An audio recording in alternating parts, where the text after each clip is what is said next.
Muito bem, voltei para falar de mais um racionalista aqui na nossa viagem pela teoria do conhecimento da filosofia moderna. Vem comigo para ver sobre quem a gente vai falar agora.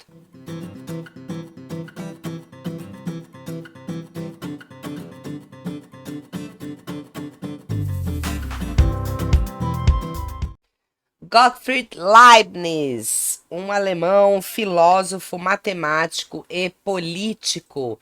Importante frisar matemático.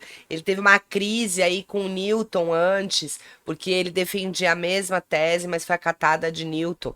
Também foi ele o responsável por criar a multiplicação na nossa máquina de calcular. Ó, pode agradecer.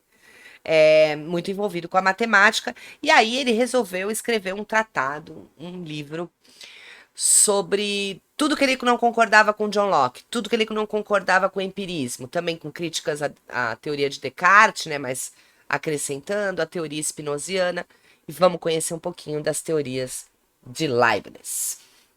Vamos começar falando da forma que nós percebemos o mundo, né? Então a gente tem a capacidade de perceber as verdades da razão e as verdades de fato. Vamos começar pelas verdades da razão. Raciocínio lógico, uma coisa, é uma parte do conhecimento muito ligada à lógica e à matemática, tá? Nas verdades da razão, a noção de predicado já está incluída na noção de sujeito. O que quer dizer isso? Quando alguém fala a qualidade de algo, bate na nossa mente, faz o download muito rápido, a gente fala, é aquilo, tá? Vamos fazer um teste aqui com o triângulo. O triângulo tem 3 lados. 3 lados é o predicado, triângulo é o sujeito. Não precisava nem falar triângulo. Se alguém fala para você, figura geométrica com 3 lados, valendo triângulo. Tá? Isso já tá na sua cabeça, raciocínio lógico. Mas as verdades da razão, elas funcionam com esta fórmula. A é igual a A. O predicado corresponde ao sujeito. Então fica fácil de pensar. Se eu falar triângulo, você fala 3 lados. Se eu falar 3 lados, você fala triângulo. Tá? Da mesma forma, fique lógico na nossa cabeça se alguém colocar um predicado diferente. O triângulo tem 4 lados. Nope. O sujeito a triângulo não é a mesma coisa que o predicado não há 4 lados. Ai, professor, começou com não há, não tem, não é, não ser. Porque é assim que funciona a filosofia, a lógica, tá, gente?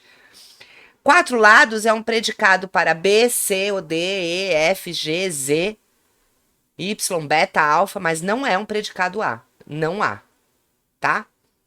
Se eu soltar só o predicado, se eu falar assim, uma figura geométrica com 4 lados. Download, quadrado. Ou retângulo, eu não falei 4 lados iguais. Não sou tão ruim assim, geometria. Né? É um predicado que pertence a outro sujeito. O sujeito quadrado, por exemplo. Mas não ao triângulo. Não faz sentido. Não existe. A minha razão não permite isso. Tá? Então, como que eu chego a uma verdade da razão? Pela análise lógica. Tá? É uma verdade que ela é eterna. O triângulo vai ter 3 lados agora e quando eu tiver 90 anos. Eu posso até não estar mais aqui, ele continuará tendo 3 lados. É essencial. Está na essência do objeto triângulo ter 3 lados. Né? É o que forma esse objeto. Triângulo. 3 lados. E é metafísico, porque você não vai ver um triângulo de manhã na padaria quando você for tomar café falando, bom dia, senhora, eu sou o triângulo. O triângulo é uma expressão da minha cabeça, uma ideia inata, já está em mim. Eu aprendo na escola, aprendo uma vez, não esqueço mais, mas eu aprendo a partir das medidas o desenho. Ele não existe na realidade. 2 mais 2 são 4. Ok, não tem 2 números 2 pulando por aí, formando 4. Eu tenho 2 canetas numa mão, 2 canetas na outra mão, eu formo 4 canetas. Por isso que é metafísica, tá além da física, da experiência de a gente poder ver. É lógico. E pertence ao campo da lógica e da matemática, tá? Vamos ver as verdades de fato, como é que funciona. Nas verdades de fato, ao contrário da anterior, o predicado, ele não nos dá a possibilidade de identificar o sujeito, tá? Eu dei um exemplo aqui e vou explicar através dele. Dom Pedro I deu o grito do Ipiranga. O predicado é deu o grito do Ipiranga. Eu não tenho como saber qual é o sujeito. Se você chegar para mim e falar deu o grito do Ipiranga, eu vou falar independência, Brasil, história, Dom Pedro? Porque você não está me dizendo se você está perguntando quem deu, que lugar que foi dado, que momento que foi dado, que conteúdo isso pertence. Então eu posso imaginar vários sujeitos para aquele predicado, tá? Como que eu chego ao sujeito? Quando eu começo a examinar qual é a situação. Então eu vou te pedir mais dados. O que você quer saber? Quem deu o grito? Ah, Dom Pedro, cara, tranquilo. É uma verdade histórica. Ela é um fato. Eu preciso fazer a análise desse fato, tá? São temporais. Por que são temporais? Primeiro que se remetem a um determinado recorte da realidade. E também são temporais porque podem mudar.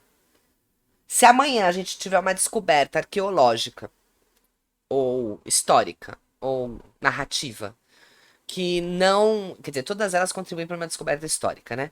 Mas que não foi Dom Pedro, isso pode mudar, tá? Ela é contingente, não é essencial para a independência do Brasil que Dom Pedro tivesse dado o grito do Ipiranga. Ele podia ter assinado um decretinho. Então, o que é contingente? Por exemplo, é essencial que eu me hidrate, que senão eu vou morrer, tá? Idealmente com água, mas qualquer líquido pode me hidratar, nem todos, né? Mas grande parte dos líquidos podem me hidratar. Então, é essencial que eu me hidrate. É contingente que seja com água, suco de laranja, Gatorade, whatever, tá? Então, contingente é aquilo que não é essencial, que pode estar ali ou não, tá? E é físico. Em algum momento da história, nós tivemos este fato acontecendo, que pôde ser percebido por outras pessoas que o descreveram e que hoje ele consta nos livros de história. Não tá metafísico, ele existiu, tá?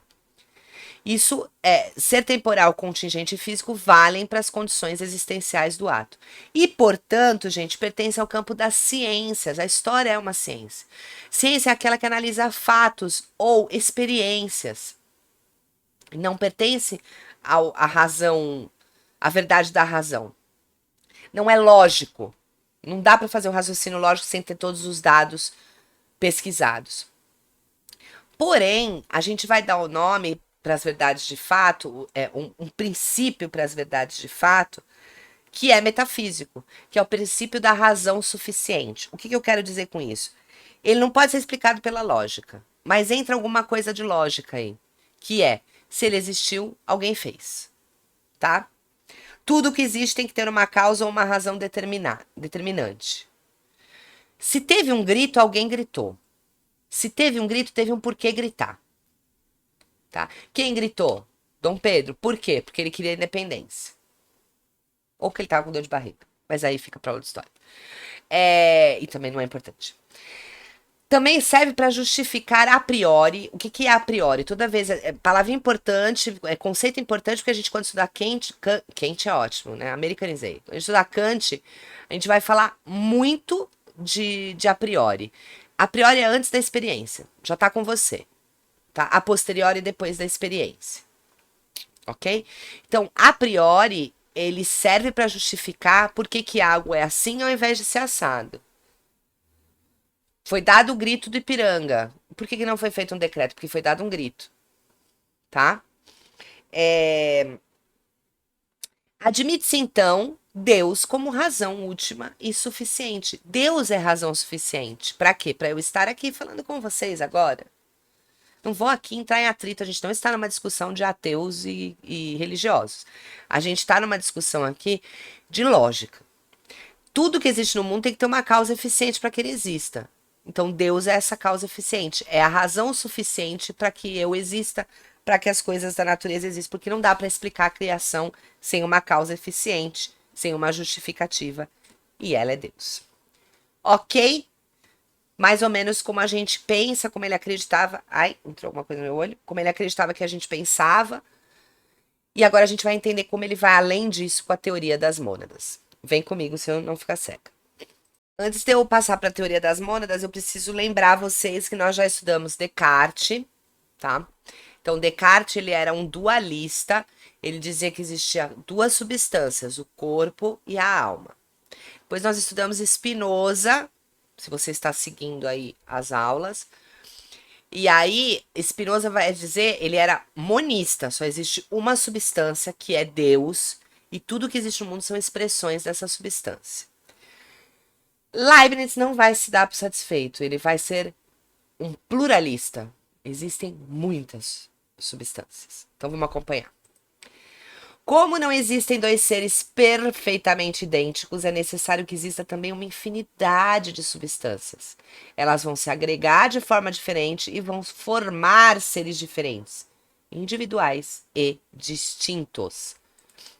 E qual é o nome que ele vai dar para essa substância? Mônada. É uma substância simples que vai formar seres compostos, vai se juntar para formar seres compostos. As mônadas são centro de atividades materiais que vão compor tudo o que existe nesse mundo. E se você está pensando em átomo, errou! Porque o átomo sofre uma influência externa e a gente vai ver que a mônada não, tá? Ela é autossuficiente, como se fosse uma semente, ela se transforma em si mesma, né? Tem o dom de se transformar a partir de si mesma.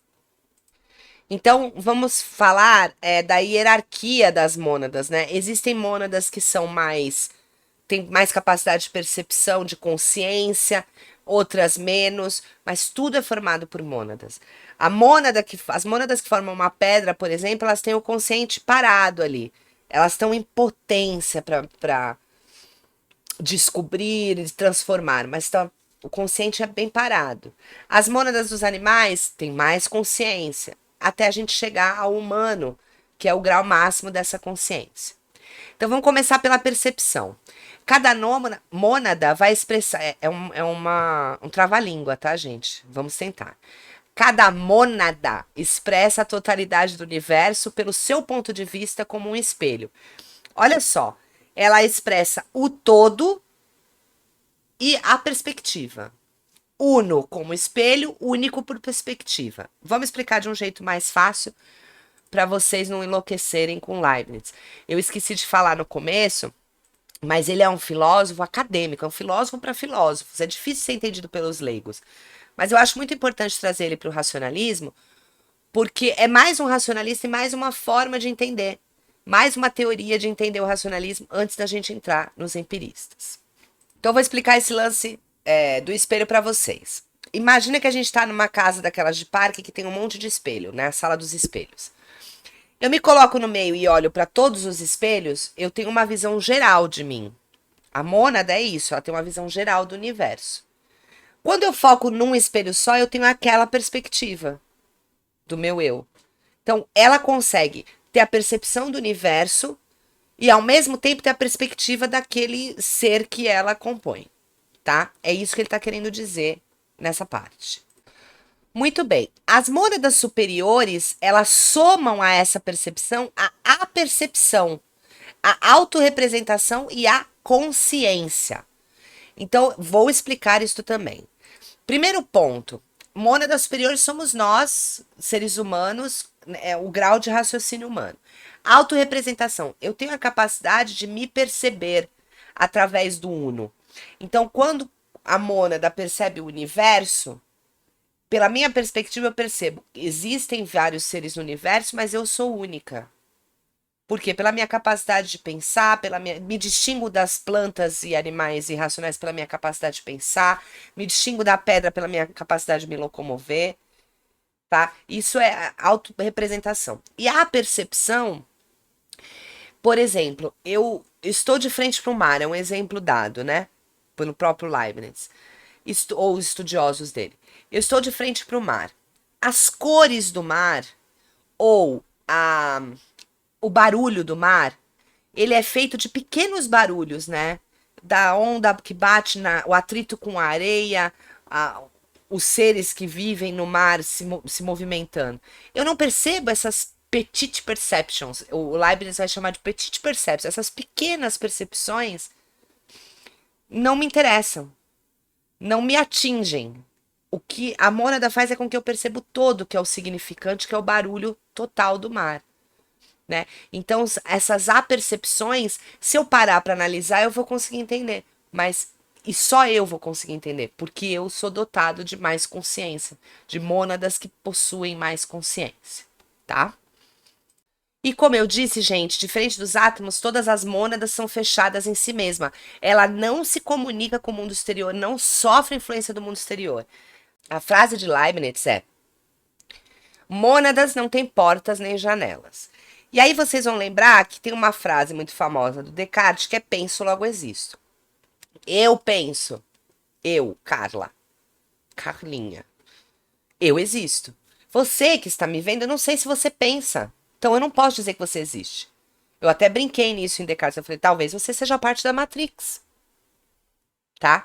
Agora, e Leibniz reforça isso, porque ele diz que as minhas mônadas não se comunicam com as suas, as que me formam não se comunicam com as que formam você.